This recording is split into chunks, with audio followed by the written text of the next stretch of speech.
A new Marvel Legend arrives exclusively in movie theaters April 1st.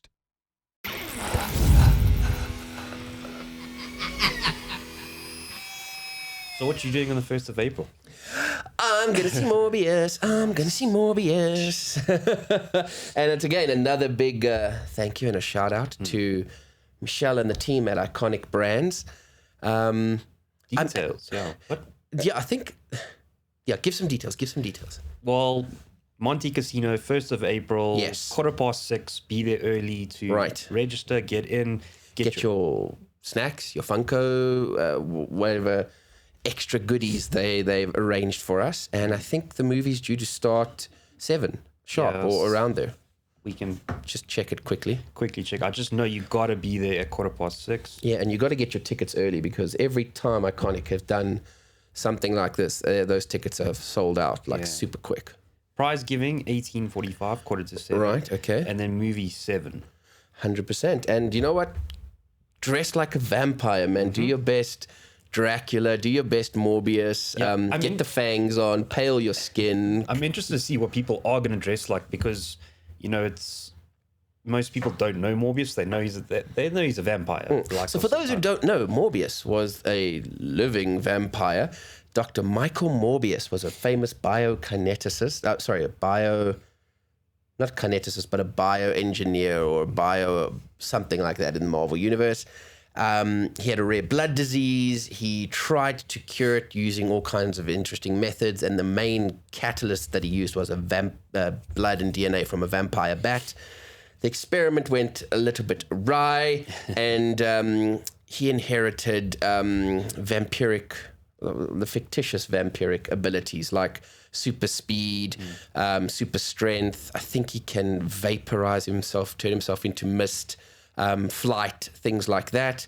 I think he was originally created by Roy Thomas was the writer at the time on Spider-Man, and Gil Kane. And Gil Kane was the artist. First appeared in Amazing Spider 101. Yeah, 101 or 102. There's a debate over them. Yeah. So that's a brief. This is Morbius.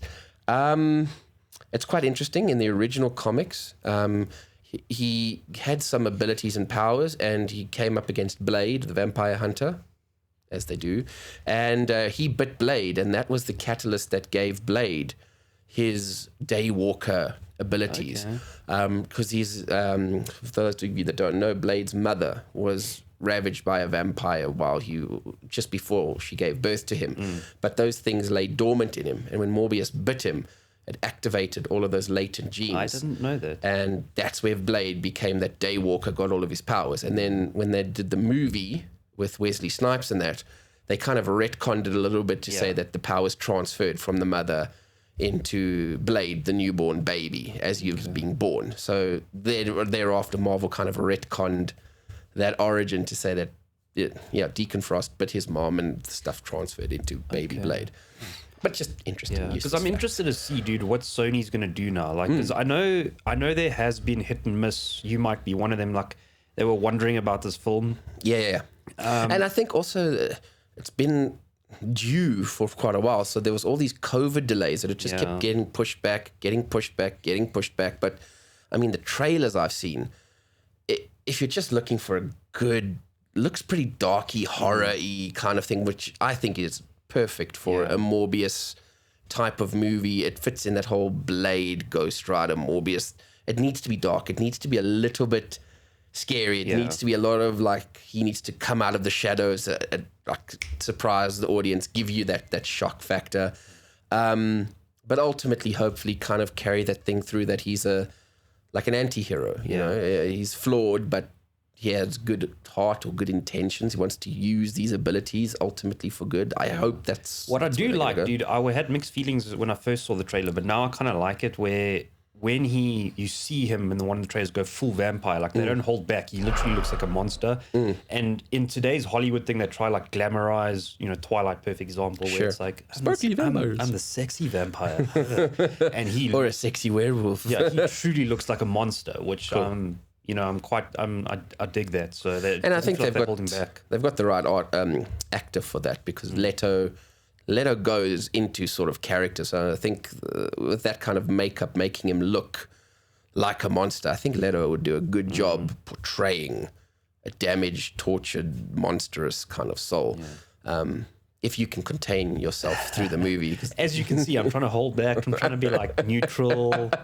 No expectations for this movie. Keep them low. Let it surprise me. Let it impress me. Exactly. Meanwhile, you're going, Jared.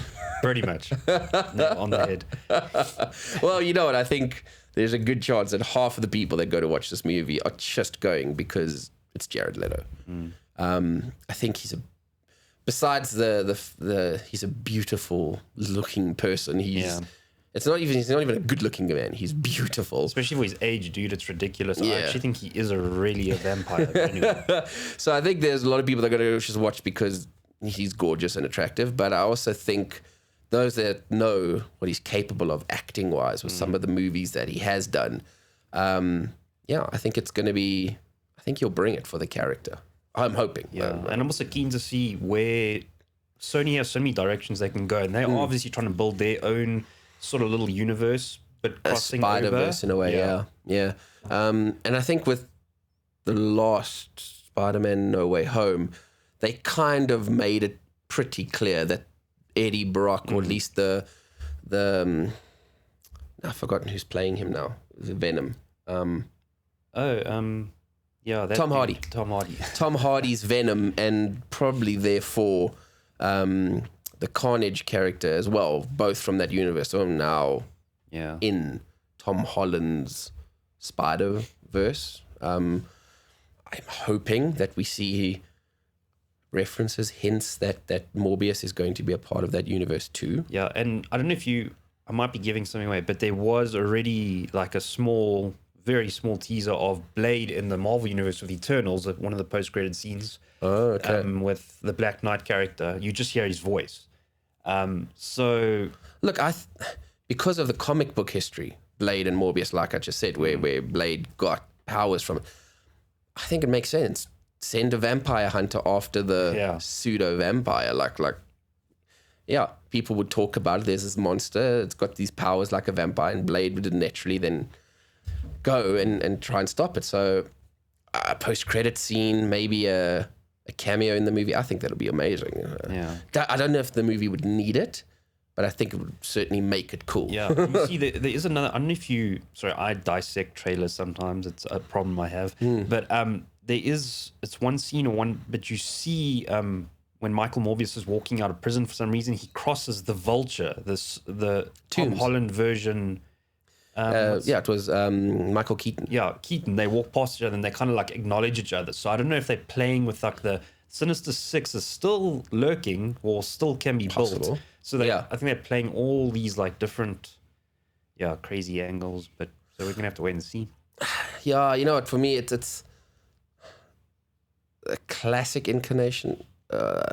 Incarnation of the Sinister Six would be cool, but I think they kind of did it with No Way Home, where they had Doc Ock, they had the Goblin, they had the Vulture character there, all of them in their own sort of ways. I don't know.